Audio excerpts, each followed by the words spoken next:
मेरे प्रिय भाई और बहनों, सभी लोगों को जय यीशु। इस वक्त हम सभी लोग आगमन काल में हैं और इस आगमन काल में कलीसिया हमसे क्रिसमस की तैयारी में तैयार होने के लिए हमें निमंत्रण देता है। मैं आपके लिए कुरिन्थियों का पहला पत्र अध्याय 3 और वचन 16 और 17 को पढ़कर सुनाता हूँ। आइए हम इस छोटा सा वचन को सुने।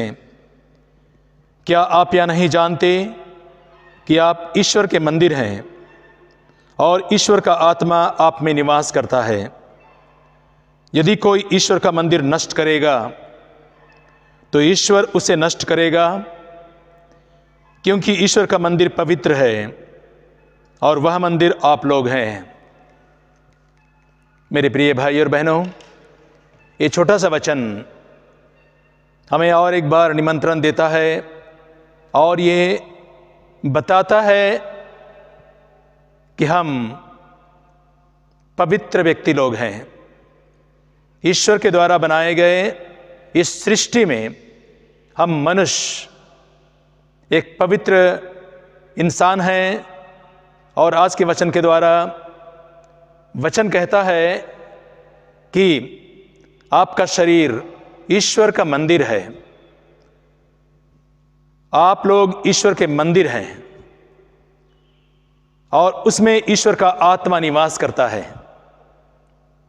और वचन स्पष्ट में कहता है आगे, यदि कोई ईश्वर के मंदिर को नष्ट करेगा तो ईश्वर उसे नष्ट करेगा। आप लोग पवित्र हैं और आप लोग ईश्वर के मंदिर हैं। वचन कहता है हम सभी लोग ईश्वर के मंदिर हैं और ईश्वर के मंदिर में ईश्वर का निवास स्थान होता है। आज जब हम इस आगमन काल में हैं, क्रिसमस की तैयारी कर रहे हैं, सभी लोग किसी न किसी तरीके से क्रिसमस की तैयारी कर रहे हैं। हम क्रिसमस की तैयारी 3 प्रकार से कर सकते हैं। एक, शारीरिक तैयारी, दूसरा घर की तैयारी, तीसरा अपने मन और आत्मा की तैयारी। हम अपने शरीर की तैयारी के विषय में बात नहीं करेंगे, हम घर की तैयारी के विषय में भी बातें नहीं करेंगे। हम एक आध्यात्मिक तैयारी, आत्मा और मन, एक आध्यात्मिक तैयारी के बारे में बात करेंगे। जिस प्रकार प्रभु का वचन कहता है कि तुम्हारा शरीर ईश्वर का मंदिर है।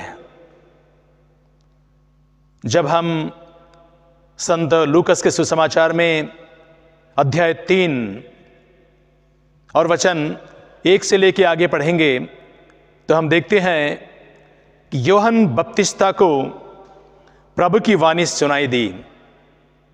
निर्जन प्रदेश में, एकांत में, निर्जन प्रदेश में, एकांत में। और जब उन्हें प्रभु की वाणी सुनाई दी तो वह यरदन के आसपास और समस्त प्रदेश में घूम घूम कर लोगों को आध्यात्मिक तैयारी होने के लिए, मसीहा का स्वागत करने के लिए लोगों को निमंत्रण दे रहा था। आध्यात्मिक तैयारी, मन और आत्मा की तैयारी। जब हम क्रिसमस मनाने वाले हैं, आगमन काल में है, तो कलीसिया हम लोगों को 1 नहीं, 2 नहीं, 3 नहीं, बल्कि 4 आगमन काल देता है कि हम इस आगमन काल में एक आध्यात्मिक तैयारी करें। Hallelujah, hallelujah. मेरे मित्रों, इस आगमन काल में जब हम आध्यात्मिक तैयारी करते हैं तो मैं आपको एक पुरोहित होने के नाते किस प्रकार आध्यात्मिक तैयारी कर सकते हैं, मैं कुछ बातों को बताना चाहूंगा। पहला, हम प्रार्थना करें। जिस प्रकार यूहन्ना बपतिस्ता निर्जन प्रदेश में उनको प्रभु की वाणी सुनाई दी, तो आपको भी एकांत में प्रार्थना में रहना जरूरी है। हम देखेंगे संत मार्कुस के सुसमाचार में अध्याय 1 में और वचन 35 में लिखा है, प्रभु यीशु बड़े सवेरे घर से निकलकर किसी एकांत स्थान में जाकर प्रार्थना करने लगे। खुद प्रभु यीशु भी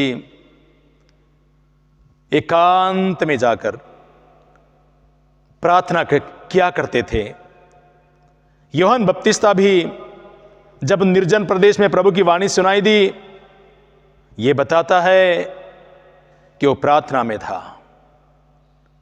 आपको भी, हमें भी, जो लोग क्रिसमस की तैयारी कर रहे हैं, सबको प्रार्थना में एकांत में जाने की जरूरत है। जब हम प्रार्थना करते हैं तो क्या होता है? प्रार्थना करने से सबसे बड़ी बात है कि हमारा एक गहरा रिश्ता उस परमेश्वर से बना होता है जिसने हम लोगों को अपने प्रतिरूप में बनाया। और वचन कहता है, क्या तुम नहीं जानते कि तुम्हारा शरीर ईश्वर का मंदिर है?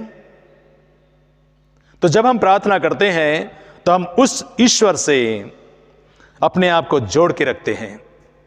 यदि हम प्रार्थना करना बंद कर दें, जैसे उदाहरण के लिए आपका परिवार है और यदि आप अपने परिवार से नहीं मिलेंगे, नहीं उठेंगे बैठेंगे, अपने परिवार के साथ जुड़ के नहीं रहेंगे, अपने परिवार के साथ आप कट ऑफ रहेंगे,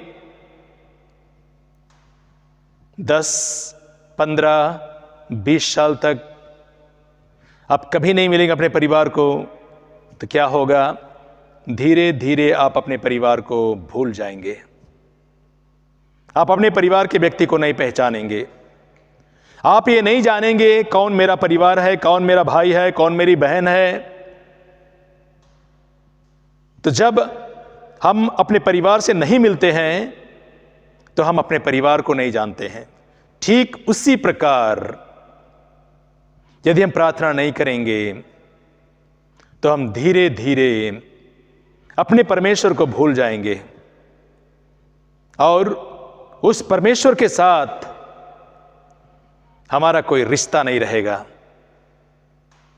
लेकिन वचन कहता है कि आप नहीं जानते कि आप ईश्वर के मंदिर हैं। इसलिए इस बात को याद रखें, जो भी कि आप दुर्बल हैं, संसार में रहने की वजह से एक मनुष्य होने के नाते हमारे अंदर में दुर्बलता है, हमारे अंदर में पाप है, हमारे अंदर में बुराई है, फिर भी वचन कहता है कि आप ईश्वर के मंदिर हैं। इसलिए हमें उस परमेश्वर से जुड़े रहने की जरूरत है। प्रार्थना के द्वारा उस परमेश्वर से हमें एक गहरा रिश्ता बनाने की जरूरत है।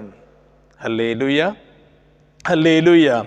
दूसरी बात, एक तो है प्रार्थना, दूसरी बात है कि हमें एक अच्छा पाप स्वीकार करें।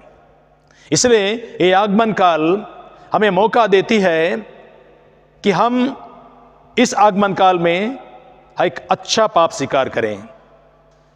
अच्छा पाप स्वीकार करने का मतलब हम सीधे सीधे शैतान का तिरस्कार करते हैं।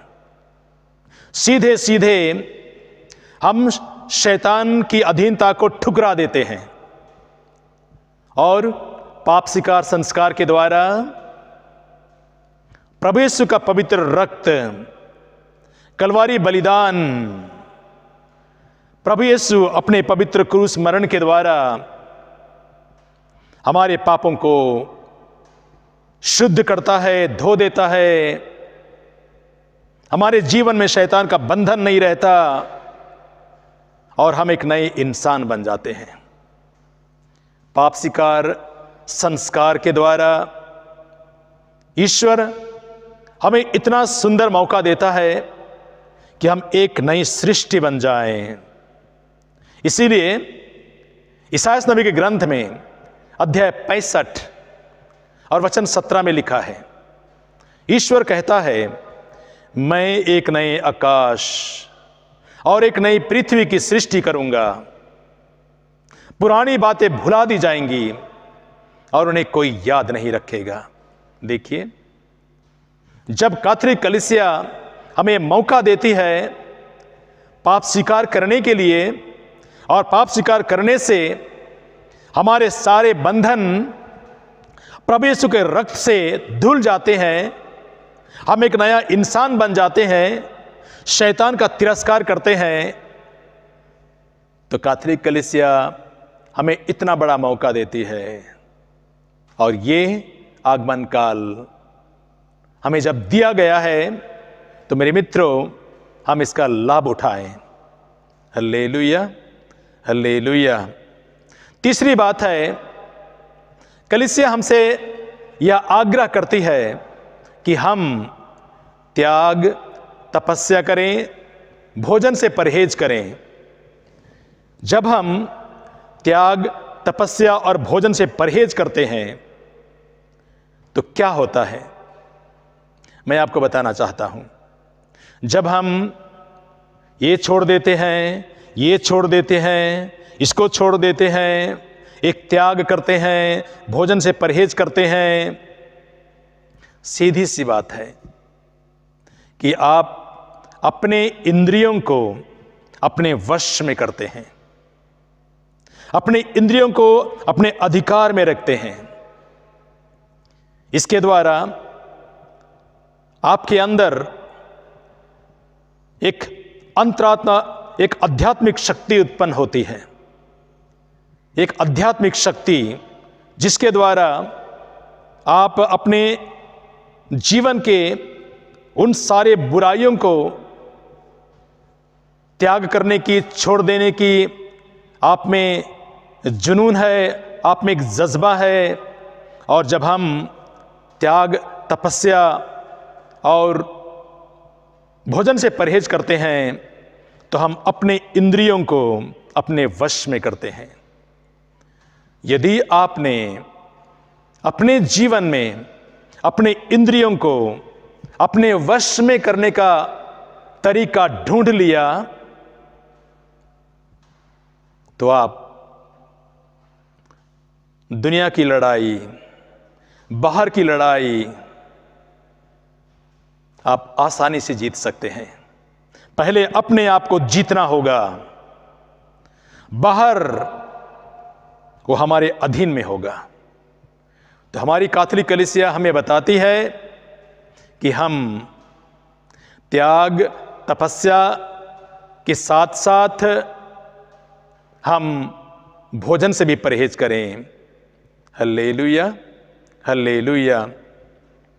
चौथी बात है कि हम दान दक्षिणा दें। कलीसिया हमसे कहती है दान देने के लिए, और कलीसिया में दान देने का प्रावधान है। मेरे मित्रों, इस आगमन काल में हम दान भी दें, उन गरीब लोगों को, उन बेचारे लोगों को, उन ऐसे लोगों को जिनके पास कुछ नहीं है। जब हम दान देते हैं तो ये बताता है कि हमारा व्यक्तित्व, हमारा संस्कार बहुत ऊंचा है। हमारा व्यक्तित्व, हमारा संस्कार बहुत ऊंचा है। हो सकता है आप गरीब बस्ती में रहते होंगे, लेकिन गरीब बस्ती में रहते हुए भी जब आप दान देते हैं, ये बताता है आपकी उदारता, ये बताता है आपका व्यक्तित्व, ये बताता है आपका संस्कार कितना ऊंचा है। दान देने वाले को परमेश्वर भी प्रशंसा करता है।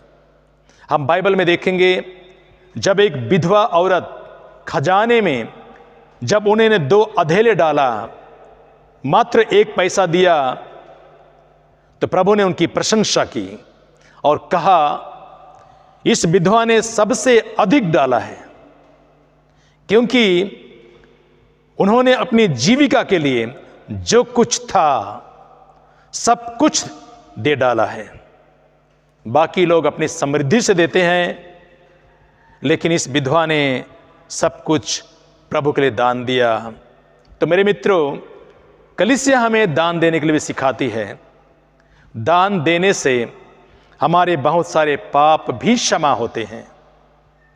तो ये 4 बातें इस आगमन काल में, जब आप लोग क्रिसमस की तैयारी कर रहे हैं, तो एक पुरोहित होने के नाते मैं आपको एक मशवरा देता हूं, एक सलाह देता हूं कि आप कुछ समय के लिए एकांत में प्रार्थना करें। कुछ समय के लिए एकांत में जाने के बाद आप पाप स्वीकार करें। और ये भी नहीं भूलें, जो तीसरी बात है, कि आप त्याग, तपस्या और भोजन से परहेज करें, ताकि आप अपने इंद्रियों पर आप अपना अधिकार जमा सकें। और चौथी बात है कि दान देने के लिए सीखिए, दान दीजिए, क्योंकि इससे ईश्वर प्रसन्न होता है। मेरे मित्रों, इस आगमन काल में मैं आपको शुभकामनाएं देता हूं कि आप एक अच्छी तरह से क्रिसमस की तैयारी करें और एक क्रिसमस आपके लिए बहुत बहुत फलवंत हो। आपके परिवार के लिए, आपके बच्चों के लिए अनुग्रह से भरा हुआ समय हो, आशीषों का समय हो। प्रभु यीशु जो ईश्वर का पुत्र इस संसार में आया, हमें आशीष देने के लिए, कृपा से परिपूर्ण करने के लिए, जिस प्रकार संत यूहन्ना के सुसमाचार में अध्याय 1 और वचन 16 में लिखा है, हमें उसकी परिपूर्णता से अनुग्रह पर अनुग्रह मिला है। वही अनुग्रह आपको मिलता रहे। Hallelujah, hallelujah, hallelujah. सभी लोगों को जय यीशु।